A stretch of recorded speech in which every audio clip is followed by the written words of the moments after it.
बातमी पावसाची। मध्य महाराष्ट्र आणि मराठवाड्यामध्ये पुढचे 2 दिवस वादळी पाऊस आणि गारपिटीची शक्यता आहे। मध्य महाराष्ट्र आणि मराठवाड्यामध्ये वादळी पाऊस आणि गारपिटीचा अंदाज असल्यानं ऑरेंज अलर्ट दिला आहे। उर्वरित राज्यात वादळी पावसाची शक्यता असल्यानं येलो अलर्ट दिला आहे।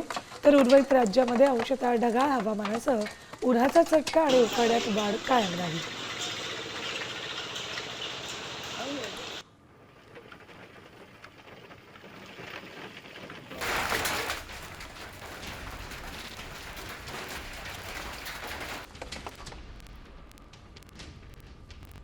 अहिल्यानगर सोलापूरला ऑरेंज अलर्ट दिलाय। गारपिटीचा इशारा देण्यात आलाय।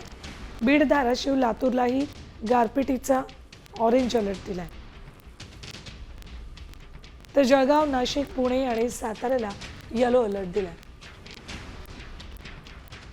जालना परभणी हिंगोलीला सुद्धा पावसाचा गारपिटीचा येलो अलर्ट दिलाय।